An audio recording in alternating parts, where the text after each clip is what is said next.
Ein geheimes Kartell trifft eine Entscheidung in einem Raum ohne Fenster, ohne Zeugen. Eine Entscheidung, die bestimmt, wie lange deine Glühbirne lebt, wie lange dein Akku hält, wie lange dein Handy funktioniert. Kein Zufall, kein Materialfehler. Eine Zahl, festgelegt in Genf, weit weg von deinem Wohnzimmer. Und diese Zahl wirkt bis heute. In deiner Tasche, in deiner Hand. Genau jetzt. In den nächsten 20 Minuten zeige ich dir, wie dieses eine Kartell die Lebensdauer unserer Technik künstlich begrenzt hat. Und wie diese Idee niemals wirklich verschwunden ist. Du wirst nie wieder eine kaputte Glühbirne, einen toten Akku oder ein plötzlich langsames Handy mit den gleichen Augen sehen. Bleib bis zum Ende. Der letzte Teil dieser Geschichte wird dich wütend machen. Wir schreiben das Jahr 1924. Genf, Schweiz. Ein Treffen findet statt, von dem die Öffentlichkeit nichts erfährt. Vertreter der größten Glühbirnenhersteller der Welt sitzen an einem Tisch. Osram aus Deutschland, Philips aus den Niederlanden, General Electric aus Amerika. Sie alle konkurrieren normalerweise gegeneinander. An diesem Tag nicht. An diesem Tag einigen sie sich auf etwas völlig anderes. Man nennt es später das Phöbus-Kartell. Ein Name, der nach griechischer Mythologie klingt. Phöbus, der Gott des Lichts. Ironisch, denn dieses Kartell hatte nichts mit mehr Licht zu tun. Es hatte mit weniger Licht zu tun. Weniger Lebensdauer. Weniger Haltbarkeit. Die Ingenieure in diesem Raum wussten längst, wie man Glühbirnen baut, die tausende Stunden halten. Genau das war das Problem. Sie einigten sich auf eine Zahl. 1000 Stunden. Keine Glühbirne dürfte länger brennen. Nicht, weil es technisch nicht möglich war, sondern weil es wirtschaftlich unerwünscht war. Eine Glühbirne, die 10 Jahre hält, verkauft sich einmal.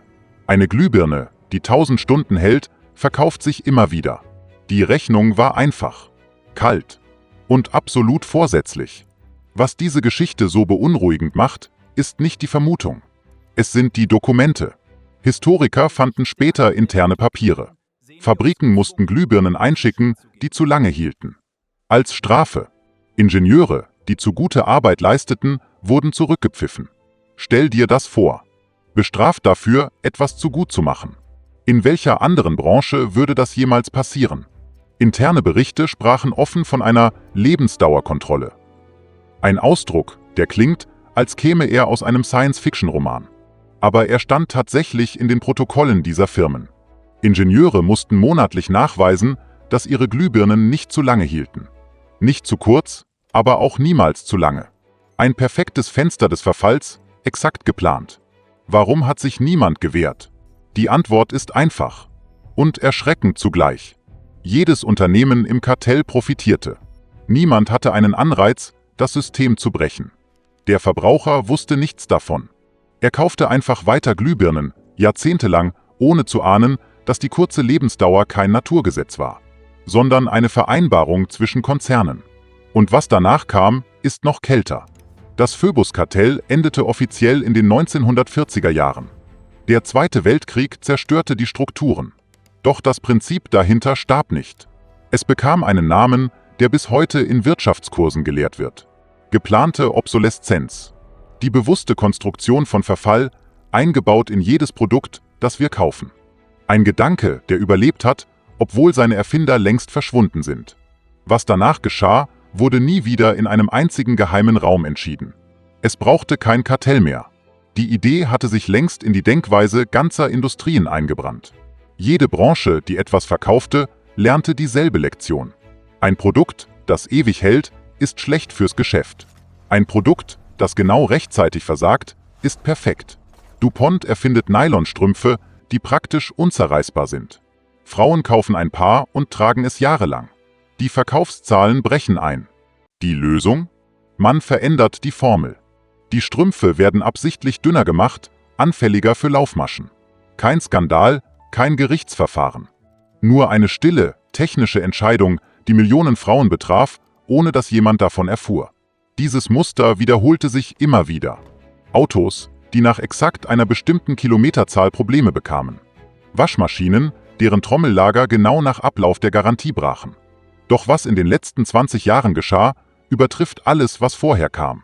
Denn jetzt geht es nicht mehr um Glühbirnen oder Strümpfe. Jetzt geht es um das Gerät, das du gerade in der Hand hältst. Dein Smartphone. Denk kurz nach. Wie alt ist dein Akku, bevor er anfängt, schneller leer zu werden? 1 Jahr? 2 Jahre? Genau zu dem Zeitpunkt, an dem eine neue Modellgeneration erscheint. Zufall? Lithium-Ionen-Akkus altern, das stimmt. Physikalisch, natürlich. Aber die Frage, die kaum jemand stellt, ist eine andere. Warum wird diese Alterung so selten verlangsamt, obwohl die Technik dafür längst existiert? 2017 gesteht ein großer Technologiekonzern etwas Erstaunliches ein. Ältere iPhones wurden durch ein Software-Update absichtlich verlangsamt. Offiziell, um plötzliche Abschaltungen bei alternden Akkus zu verhindern. Nutzer weltweit bemerkten es zuerst nur als merkwürdiges Gefühl. Das Handy fühlte sich langsamer an, kurz nachdem ein neues Modell auf den Markt kam. Ein Gefühl, das sich als real herausstellte. Und das war erst der Anfang der Geschichte. In Italien reicht ein Rentner Beschwerde ein. Sein Handy ist 2 Jahre alt. Nach einem Update wird es plötzlich zäh. Apps stürzen ab. Der Akku hält nicht mehr halb so lange. Er ist kein Einzelfall. Tausende ähnliche Beschwerden landen bei Verbraucherschützern in ganz Europa. Ein einzelnes Handy wird zum Beweisstück. Ein Beweisstück in einem der größten Verbraucherschutzfälle der Technikgeschichte. Genau hier wird es konkret. Die französische Wettbewerbsbehörde verhängt eine Geldstrafe. 25 Millionen Euro. Der Vorwurf: Verbraucher wurden nicht informiert, dass ihre Geräte absichtlich gedrosselt wurden. Zum ersten Mal seit dem Phoebus-Kartell steht ein Technologieriese wegen künstlich verkürzter Lebensdauer offiziell vor Gericht. Und was jetzt folgt, zeigt, dass das kein Einzelfall war, sondern ein System.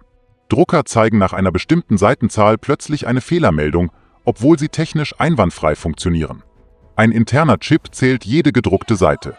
Erreicht er eine festgelegte Zahl, blockiert sich der Drucker selbst. Ingenieure nennen solche Bauteile intern Wegwerfzähler. Kaffeemaschinen, Rasierer, Waschmaschinen. Überall stecken kleine elektronische Wächter, die längst wissen, wann dein Gerät sterben soll. 2015 tritt ein ehemaliger Mitarbeiter eines großen Druckerherstellers anonym an die Öffentlichkeit. Er zeigt Dokumente, die genau diesen Zähler beschreiben. Seine Aussage: Die Chips wurden bewusst so programmiert, dass Drucker kurz nach Ablauf der Garantie ausfallen. Kein Defekt. Eine Zahl im Code. Sein Bericht wird Teil mehrerer Sammelklagen in den USA und Europa. Der Mann verlor seinen Job. Merk dir seinen Fall. Er kommt später zurück. Das perfide an dieser Praxis ist ihre Unsichtbarkeit. Einen Kabelbruch sieht man. Einen Softwarecode, der ein Produkt langsamer macht, sieht man nicht. Er versteckt sich in Millionen Zeilen Programmierung, geschützt durch Geschäftsgeheimnisse und Patente. Selbst wenn ein Verbraucher misstrauisch wird, fehlen ihm die technischen Mittel, es zu beweisen. Genau das macht dieses System so gefährlich effektiv. Moderne Smartphones verkleben ihre Akkus, statt sie austauschbar zu machen. Vor 10 Jahren wechseltest du einen Akku in Sekunden. Heute brauchst du Spezialwerkzeug und einen Fachbetrieb. Offiziell wegen Wasserdichtigkeit. Kritiker sehen darin eine bewusste Hürde. Genau daraus entstand die Right to Repair Bewegung, die weltweit fordert, dass Hersteller Ersatzteile und Reparaturanleitungen zugänglich machen müssen. Über 50 Millionen Tonnen Elektroschrott fallen jährlich weltweit an. Das ist kein Gerücht. Das ist eine Zahl der Vereinten Nationen. Ein Großteil davon sind Geräte mit einem einzigen defekten Bauteil, die theoretisch reparierbar gewesen wären. Sie landen auf Deponien, oft in ärmeren Ländern, wo giftige Materialien in Böden und Wasser sickern. Wenn dich das genauso wütend macht wie mich, lass jetzt ein Like da. Denn was jetzt kommt, bringt uns zurück zur eigentlichen Frage. Warum brennen Glühbirnen und Batterien schneller durch, als sie technisch müssten? Bei Glühbirnen kennen wir die Antwort. Ein Kartell hat es 1924 entschieden. Bei Batterien ist die Geschichte komplizierter, aber nicht weniger beunruhigend. Ingenieure wissen seit Jahrzehnten, wie man wieder aufladbare Batterien mit deutlich längerer Lebensdauer baut. Trotzdem dominierten Einwegbatterien den Markt, Jahrzehnt für Jahrzehnt. Der Grund ist simpel. Eine Batterie, die man wegwirft, muss immer wieder gekauft werden. Erst als Umweltdruck und neue Regulierungen zunahmen, begannen Hersteller, wieder aufladbare Alternativen ernsthaft zu bewerben. Nicht aus Nächstenliebe, aus Notwendigkeit. Und genau in diesem Moment taucht ein Beweis auf, der alles in Frage stellt. 1901 wird eine Glühbirne hergestellt, die angeblich über 100 Jahre ununterbrochen brennen kann. Ihr Name: die Centennial Light. Sie hängt bis heute in einer Feuerwache in Kalifornien und leuchtet noch immer. Ein lebendiger Beweis, dass die Technologie für unsterbliche Glühbirnen längst existierte. Sag mir in den Kommentaren, hättest du das für möglich gehalten? Man könnte meinen, so eine Erfindung wäre eine Sensation gewesen. Stattdessen verschwand sie fast vollständig aus der öffentlichen Wahrnehmung. Kein großer Hersteller zeigte Interesse, sie zu kopieren.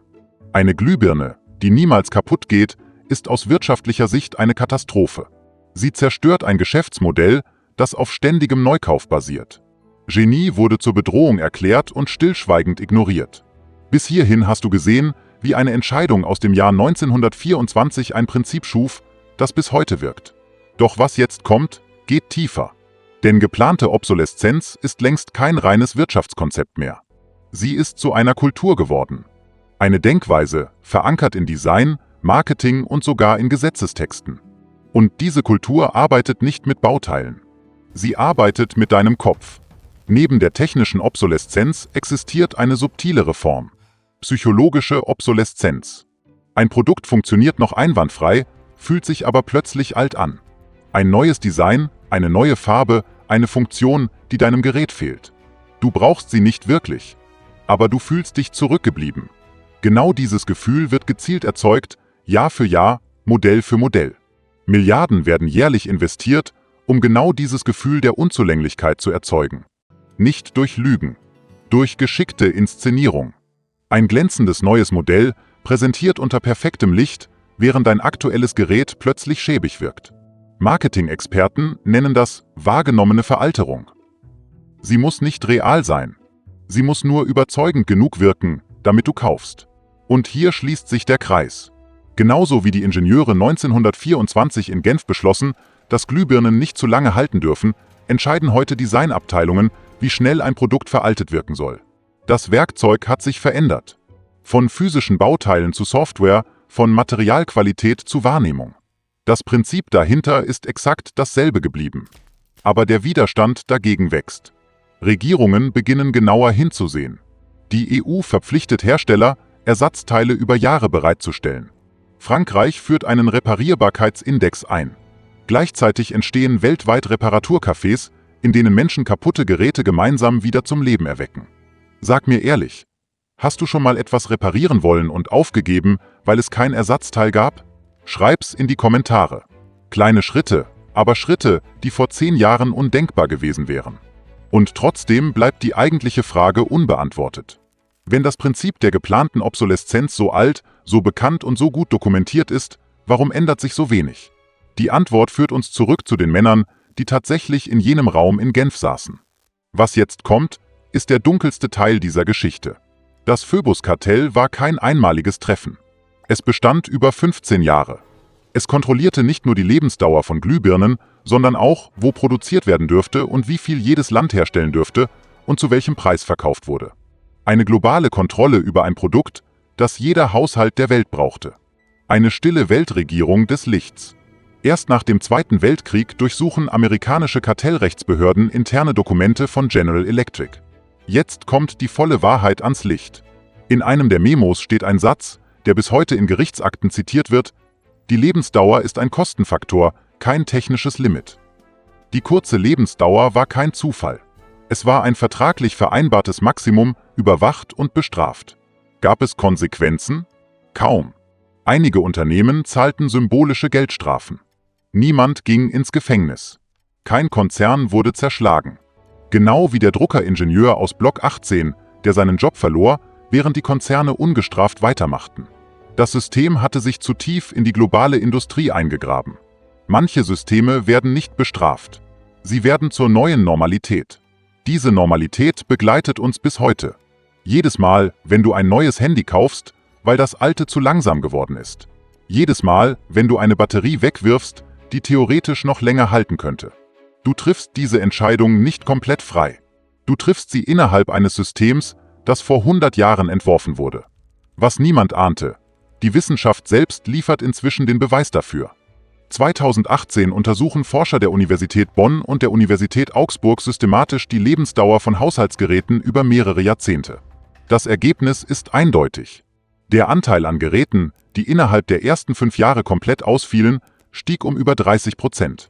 Nicht weil die Technik schlechter wurde, sondern weil sie so konstruiert wurde, dass sie genau in diesem Zeitraum versagt. Konzerne verteidigen sich meist mit demselben Argument. Fortschritt erfordere neue Produkte. Kürzere Zyklen seien Innovation, kein Kalkül. Manche dieser Argumente sind nicht komplett falsch. Technologie entwickelt sich wirklich schnell weiter. Aber die Frage bleibt, warum fällt genau der Akku aus, kurz nachdem die Garantie endet? Zufälle häufen sich zu oft. Das bedeutet nicht, dass jedes Produkt, das du besitzt, absichtlich sabotiert wurde. Manche Ausfälle sind echte Materialermüdung, echte technische Grenzen. Aber es bedeutet, dass du beim nächsten Kauf eine Frage stellen solltest, die kaum jemand stellt. Wie lange soll dieses Produkt laut dem Unternehmen eigentlich halten? Sag mir ehrlich in den Kommentaren. Hast du das je nachgeschaut, bevor du gekauft hast? So schließt sich der Kreis unserer Geschichte. Ein geheimes Treffen im Jahr 1924, in einem Land, bekannt für Neutralität und Diskretion. Eine Handvoll Männer entscheidet, dass Licht nicht zu lange leuchten darf. Diese Entscheidung wurde nie offiziell aufgehoben. Sie verwandelte sich einfach in immer neue Formen. Von Glühbirnen zu Nylonstrümpfen, zu Akkus, zu Software, die genau jetzt auf deinem Handy läuft. Vielleicht ist die eigentliche Frage nicht mehr, ob es dieses Kartell gab. Die Beweise sind erdrückend, dokumentiert, gerichtlich bestätigt. Die eigentliche Frage ist, wie viele weitere solcher Entscheidungen werden heute in stillen Räumen getroffen, die wir erst in 50 Jahren entdecken? Räume, in denen es nicht um Glühbirnen geht, sondern um das Gerät, das gerade jetzt in deiner Tasche liegt. Trotz allem gibt es Grund für vorsichtigen Optimismus. Gesetze zum Recht auf Reparatur gewinnen weltweit an Boden. Verbraucher werden aufmerksamer, stellen mehr Fragen, akzeptieren nicht mehr blind jeden Zyklus des Wegwerfens. Historiker und Journalisten graben weiter in alten Archiven. Licht, im wahrsten Sinne des Wortes, findet manchmal doch seinen Weg in dunkle Räume. Bevor du dieses Video verlässt, eine letzte, beunruhigende Tatsache. Die Centennial Light, jene Glühbirne aus dem Jahr 1901, wurde vor der Gründung des Phoebus-Kartells hergestellt. Sie ist ein Relikt aus einer Zeit, bevor Konzerne beschlossen, dass Licht sterben muss. Was du jetzt weißt, beweist, nichts davon war Zufall. Alles davon war Entscheidung. Und sie brennt bis heute als stiller Zeuge dessen, was hätte sein können. Denk beim nächsten Mal, wenn eine Glühbirne durchbrennt oder dein Akku plötzlich schneller leer wird, an dieses Video. Frag dich, ob es wirklich Zufall ist. Oder ob eine Entscheidung, getroffen vor 100 Jahren in einem Raum, den du nie betreten wirst, bis heute nachwirkt. Manche Geheimnisse sterben nicht mit den Menschen, die sie erschaffen haben. Sie leben in unseren Geräten weiter. Wenn dich diese Geschichte genauso beunruhigt hat wie mich, dann teile sie jetzt mit jemandem, der sein Handy gerade in der Hand hält. Und abonniere diesen Kanal. Denn was ich dir als nächstes zeige, geht noch tiefer. Eine weitere verborgene Wahrheit, versteckt in etwas, das du jeden Tag benutzt, ohne es zu hinterfragen. Aktiviere die Glocke. Manche Dinge, einmal gesehen, kann man niemals wieder ungesehen machen.